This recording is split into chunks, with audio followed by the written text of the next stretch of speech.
السلام علیکم to all viewers.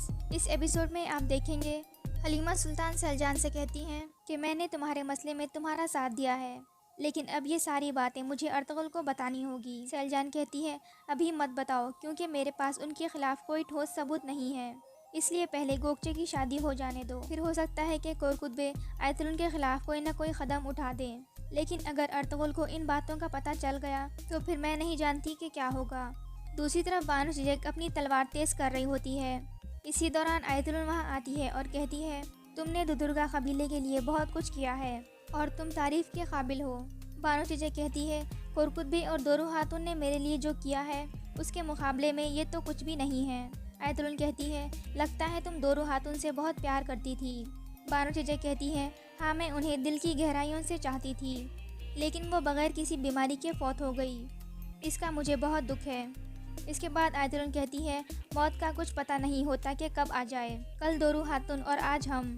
اس پر بانو چیچک کہتی ہے موت کی طرح ہمیں یہ بھی پتہ نہیں ہوتا کہ ہمیں کس کے ہاتھوں سے آئے گی۔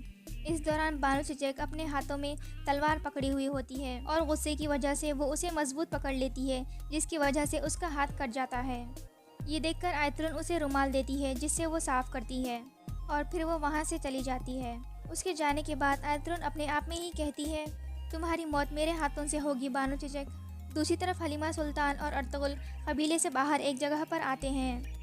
حلیمہ کہتی ہیں اب گنجا گل اور گندگدو کی شادی کا کیا ہوگا؟ ارطغرل کہتے ہیں جو لوگ شادی سے پہلے ہمارے خیمے میں چوری کر سکتے ہیں وہ شادی کے بعد کچھ بھی کر سکتے ہیں، اس لیے یہ میری ذمہ داری ہے کہ ضرورت پڑنے پر یہ شادی رکوا دوں، اور یہ ہمارے قبیلے کے مستقبل کا سوال ہے۔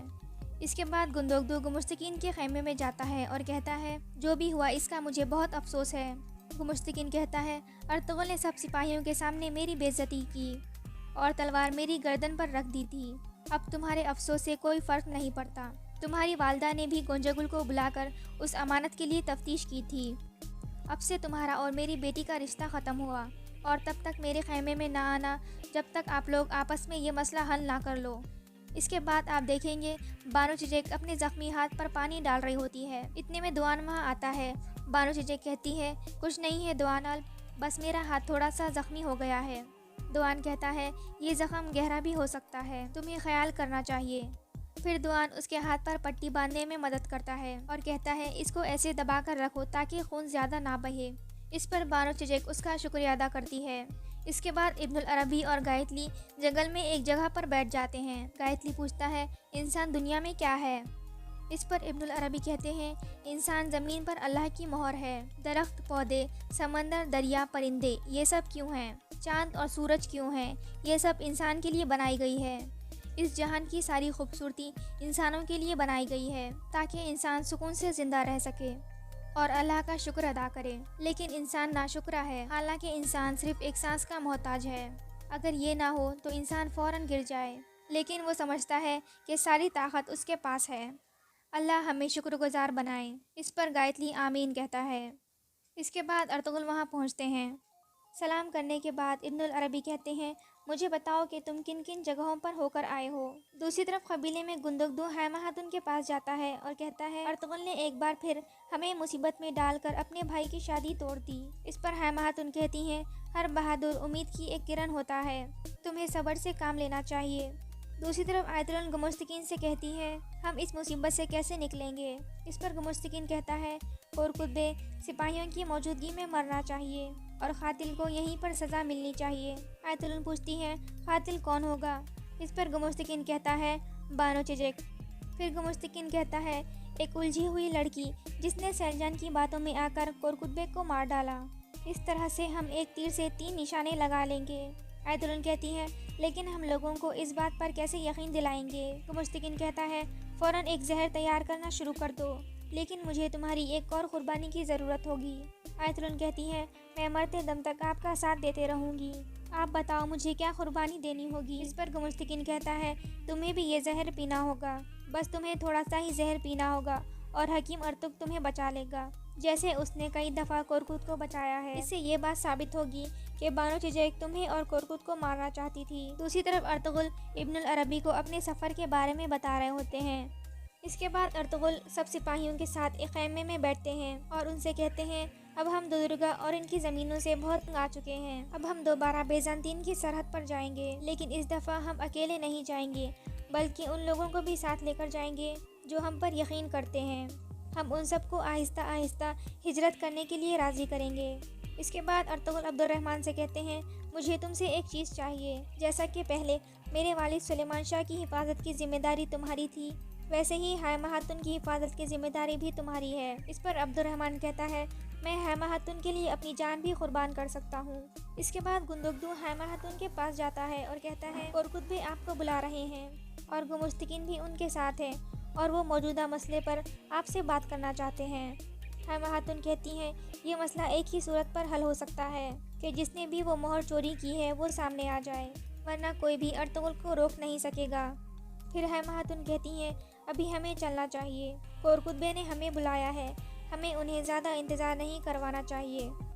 اس کے بعد وہ سب لوگ کورکد بے کے خیمے میں پہنچتے ہیں۔ کورکد بے کہتے ہیں، آپ کے آنے سے مجھے بہت خوشی ملی ہے۔ گمشتکین اور ارطغرل کے درمیان ہونے والے واقعے کے بارے میں سب جانتے ہیں، لیکن میرے خیال میں اس کی سزا گنجگل اور گندگدو کو نہیں ملنی چاہیے کیونکہ یہ ایک دوسرے کو پسند کرتے ہیں۔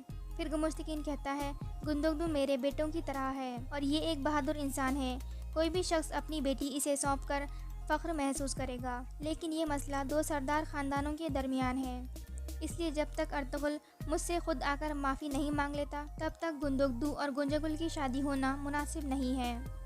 پھر تغدکین کہتا ہے، کل میری اور گوگچے کی شادی ہے، اس لیے میں نہیں چاہتا کہ غم کا ماحول ہو۔ میرا خیال ہے کہ آپ اس فیصلے پر دوبارہ غور کریں گمشتکین بے۔ پھر ایترن کہتی ہے، تغدکین صحیح کہہ رہا ہے، آپ کو ایک بار پھر اس فیصلے پر غور کرنا چاہیے۔ پھر کورکد بے کہتے ہیں، کل شادی کا دن ہے، اس لیے ایسے دن پر ہمیں ایک دوسرے کے ساتھ اجنبی بن کر نہیں رہنا چاہیے۔ پھر گمشتکین کہتا ہے، میں گنجگل کو ابھی روتا ہوا چھوڑ کر آیا ہوں، میرے لیے یہ فیصلہ بالکل آسان نہیں تھا، لیکن ارطغرل کے الفاظ کو معاف کرنا میرے لیے ناممکن ہے۔ کیا ایسا نہیں ہے سنگرتکین بے؟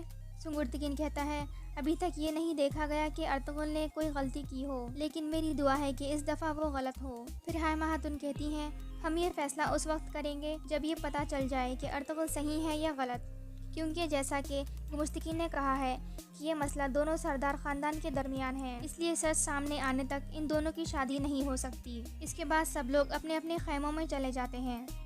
واپس آ کر گندگدو حائمہ خاتون سے کہتا ہے، آپ ایسا کیسے کر سکتی ہیں والدہ؟ حائمہ خاتون کہتی ہیں، یہ شادی ہمارے لیے خوشی نہیں لے کر آئے گی جب تک مہر چوری کرنے والا سامنے نہ آ جائے۔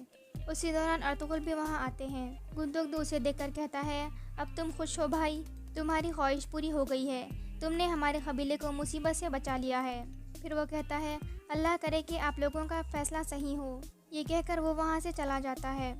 ارطغرل گندگدو کو روکنے کی کوشش کرتے ہیں، لیکن حائمہ خاتون اسے روک لیتی ہیں اور کہتی ہیں، اب تک میں تمہاری باتوں پر غور نہیں کرتی تھی، لیکن تم ہمیشہ صحیح ثابت ہوئے، اس مسئلے پر میں تمہاری بات سنوں گی۔ جب تک مہر چوری کرنے والا شخص سامنے نہیں آ جاتا میں گنجگل اور گندگدو کی شادی نہیں ہونے دوں گی، لیکن اگر تم غلط ہوئے تو ہم ان کا سامنا کیسے کریں گے؟ کل گوگچے کی شادی ہے، اس لیے کل میں کوئی مزید مصیبت نہیں چاہتی۔ اس کے بعد کورکد بے سیلجان کا پیچھا کرتے ہوئے اس کے خیمے تک آتے ہیں اور کہتے ہیں، میں تمہارے الزاموں سے اپنے بیٹے اور اپنی بیوی کو نقصان پہنچانے نہیں دوں گا۔ سیلجان کہتی ہیں، یقیناً آہستہ آہستہ آپ کو میری باتوں پر یقین آ رہا ہے، آپ کو میری باتوں پر یقین ہے، لیکن آپ کہنے سے ڈر رہے ہیں کیونکہ ان ساری باتوں کا آپ کے بیٹے کو پتہ نہ چل جائے، لیکن آپ فکر نہ کریں، میں اپنی بہن کی شادی تک اپنا منہ بند رکھوں گی۔ اس پر کورکد بے کہتے ہیں، اگر اب میں نے تمہیں مزید الزام لگاتے ہوئے دیکھا تو میں تمہیں اپنے ہاتھوں سے قتل کر دوں گا۔ سیلجان کہتی ہیں، رک جائیں، لیکن آپ کو اس کا حساب اللہ کو دینا ہوگا، لیکن میں جانتی ہوں کہ دورو خاتون کے قتل میں آپ کا کوئی ہاتھ نہیں ہے، لیکن آپ یہ یقین رکھیں کہ میں ایترن کے ہمیشہ پیچھے رہوں گی اور ایک نہ ایک دن سب کو اس کے کرتوتوں کے بارے میں بتاؤں گی۔ یہ کہہ کر وہ اپنے خیمے کی طرف چلی جاتی ہے۔ اس کے بعد گوگچے سیلجان کے خیمے میں آتی ہے اور کہتی ہے، میں آپ کا ہاتھ چومنا چاہتی ہوں اور آپ کی دعائیں لینا چاہتی ہوں۔ یہ سن کر سیلجان اسے گلے لگا لیتی ہے۔ پھر گوگچے کہتی ہے، میں نے بہت بار آپ کا دل توڑا ہے، حالانکہ آپ صحیح تھی، آپ نے ہمیشہ سے میری مدد کی ہے، اب مجھے معاف کر دیں، میں شادی سے پہلے آپ کی دعائیں لے کر جانا چاہتی ہوں۔ سیلجان کہتی ہیں، میری دعائیں ہمیشہ تمہارے ساتھ ہیں اور تم میری زندگی کا حصہ ہو، میں کسی کو بھی تمہارا دل نہیں توڑنے دوں گی۔ پھر وہ سیلجان کا ہاتھ چومتی ہیں اور دوبارہ گلے ملتی ہیں اور یہ ایپیسوڈ یہیں ختم ہو جاتا ہے۔ مزید ایپیسوڈز دیکھنے کے لیے اس ویڈیو کو لائک کر دیں اور چینل کو ضرور سبسکرائب کریں۔ And thanks for watching.